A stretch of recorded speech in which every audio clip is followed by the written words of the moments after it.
In a city known for its relentless rain, the skies above Capital City had been eerily clear for 2 weeks. But on the corner of Summit and Park, the clouds were heavy and bruised, as if they were holding a terrible secret. Special Agent Aurora Vance leaned against a black sedan, her gaze fixed on the entrance of a glass-fronted building. Dressed in a sleek, obsidian suit, she was the epitome of controlled calm, her low ponytail a stark contrast to the discreet earpiece in her ear. As part of the elite Sentinel Division, Aurora was a shadow, a guardian of the highest order. Suddenly, 2 police cruisers screamed around the corner, their sirens wailing like beasts on the hunt. Flashing red and blue lights painted streaks across the reflective glass of the surrounding buildings. A woman across the street was shouting, her hands flailing wildly as she pointed at Aurora. "She's got a weapon. She's watching the building." Aurora didn't budge. She'd been through this before. The baseless accusations, the fear that coiled in people's eyes when they saw her. The first patrol car screeched to a halt, and 2 officers jumped out, their hands already on their holsters. "Step away from the vehicle. Hands where we can see them," one of them barked. Aurora remained still. "I'm with the Sentinels. I'm on an active operation. I am not moving." The taller officer, his name tag reading Sterling, stepped closer. "Don't get clever. Do it now. I'm giving you one warning. You're about to interfere with a federal mission," she stated calmly, her voice betraying none of the tension coiling inside her. The second officer, Jay Baker, drew his weapon. "On your knees. Now." A shove from Baker knocked her sideways. As Sterling cuffed her roughly, he ripped the earpiece from her ear and tossed it to the ground. Aurora didn't scream or cry.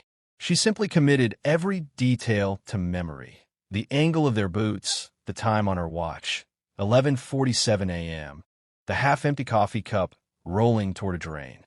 The woman across the street, still watching, arms crossed in smug satisfaction. They shoved her into the back of the patrol car. "You just messed everything up," Aurora said through gritted teeth. "You'll say anything to get out of it," Sterling scoffed, peering at her badge. "Where do you steal this from?" At the precinct, things moved fast but carelessly. Her jacket was ripped off, her badge tossed onto a table like trash. One officer smirked. "Nice prop." Another asked if her fake ID matched. It was 25 agonizing minutes before anyone bothered to check the badge number. The moment the truth hit, the atmosphere shifted. A captain stormed in, his hands trembling as he held a tablet. "Get her out. Now." The cuffs were unfastened. The officers looked baffled. "Captain," she matched the description, Sterling began. "She's a federal agent, you absolute fool," the captain roared. "She's Sentinel Division." Aurora stood up, rubbing her raw wrists. "You thought," Sterling stammered. "No," she cut in, her voice flat. "You didn't think at all." She picked up her badge, the weight of it suddenly foreign. She slid it back into place with a sharp click. Her hands were shaking, but her eyes burned with a cold fire. "You'll be hearing from my office," she said, turning to leave. But just as she reached the hallway, her phone buzzed with a message from Agent Leo Hart. "Target diverted. Possible leak. We might be burned." Aurora's stomach plummeted. The target, a high-level trader with access to classified information, had just vanished. Because of this, because 2 local cops saw a black woman and couldn't imagine her being anything other than a threat, she turned back. Sterling stood there, his face ashen. "Do you know what you've done?" she asked, her voice dangerously quiet. "That building isn't a bank. It's a safe house for a mole funneling state secrets to foreign buyers. I was on his trail for 3 weeks. Sterling's face went pale.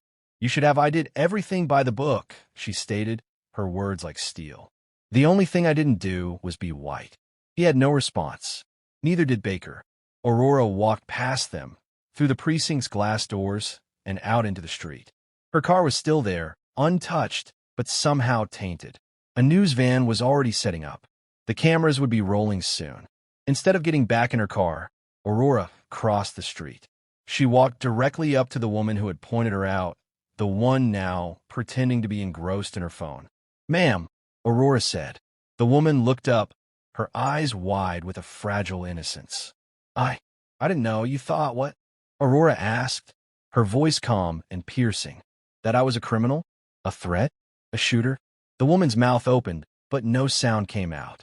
I'm not the one who should feel ashamed, Aurora said, her voice dropping to a whisper.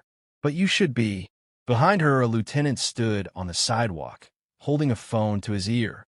Then Aurora's own phone buzzed again. Return to HQ. Internal breach confirmed. Suspect ID changed. She didn't even flinch. This was far from over. Aurora drove through the city like a ghost, seen but invisible. The weight of her badge on her hip felt less like protection and more like a target. The THQ. Leo Hart was waiting, his posture rigid. They burned us, Aurora, he said before she could even get out of the car. Your feed went dark for 25 minutes. They made their move. Because of two beat cops with a power complex, she said, her heels clicking on the pavement like accusations. I was 10 seconds from grabbing Cormac. Cormac, the ghost agent. For 3 weeks, she had tracked him, from seedy hotels to encrypted cafes. He was a hair's breadth away. She and Hart strode into the operations room. A half-dozen analysts were staring at live feeds and heat maps. The blinking red dot near the docks was their only lead. He's resurfaced, said Director Alston, an aging veteran who'd seen more than his share of betrayal. We traced a signal from his burner. It was brief, 38 seconds, just long enough to place him near a warehouse. I want in, Aurora said instantly. No, Alston replied. You're compromised. She stepped forward, her voice tight. Because I was illegally detained? Because my skin got me profiled by cops who couldn't imagine someone like me in this suit? Exactly because of that, Alston said without flinching. The moment they laid hands on you, they gave Cormac an advantage. He knows who you are. He knows we're close. Let her finish it. Hart interjected, and the room fell silent. Alston looked between them. If you go in, there's no backup. If this goes sideways, you're on your own. It won't, Aurora said. Not again. The warehouse on the docks reeked of salt and forgotten secrets.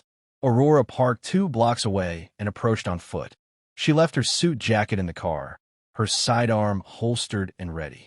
Every muscle in her body was a coiled spring as she moved past rusted containers. Inside, Cormac stood in the shadows, speaking to someone on a secure line.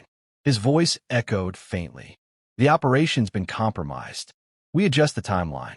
I'll deliver the files tonight. Aurora eased the door open, moving like water across the floor. Put the phone down, she said. Cormac turned slowly, his face devoid of surprise. Agent Vance, he said, his voice almost warm. I wondered when you'd finally catch up. I almost had you today, she said, until some officers decided I didn't look the part. He smirked. That's the country you serve. Doesn't trust you with a coffee, let alone national security. You don't get to talk about justice, she snapped. You sold secrets that could get agents killed. I exposed a corrupt system, he countered, raising his hand like a preacher. You fed that system from the inside until it no longer served you. You think they care about you, Aurora? You think that badge will save you when the next cop decides you're a threat? And yet, she said, leveling her weapon, I'm still the one with the gun. They stared at each other for what felt like an eternity. Then Cormac moved, lunging for a duffel bag. Aurora fired once. Center mass. Cormac collapsed, the duffel falling open beside him to reveal encrypted drives, fake passports, and stacks of cash. The news broke in waves. Sentinel Division foils internal leak. Then, black female agent takes down rogue operative. The press clamored for interviews, but Aurora gave none. The real story surfaced on its own. Body cam footage from officers Sterling and Baker was leaked 2 days later. It showed their aggression, their disregard, their mockery. It showed Aurora's calm warnings and their laughter. The public outcry was immediate. Protests erupted. Signs proclaiming, "I am not a threat," filled the streets. Commentators debated race and power while Aurora remained silent. Until one morning, when she stood before a Senate Oversight Committee. The suspect almost escaped because I am black, she told them, her voice steady. Because 2 officers saw my skin and not my credentials. Because a citizen saw my ponytail and not my badge. A pause. I wasn't just disrespected. I was endangered. And so was national security. Cameras flashed. Senators whispered. It didn't matter. She had said what needed to be said. 3 weeks later, Aurora stood again outside the same building on Summit and Park. No earpiece. Just her. She stared across the street. The same woman passed by, her eyes meeting Aurora's for a brief, uncomfortable moment before she looked away. Aurora didn't move. She was still there, still visible, but no longer invisible.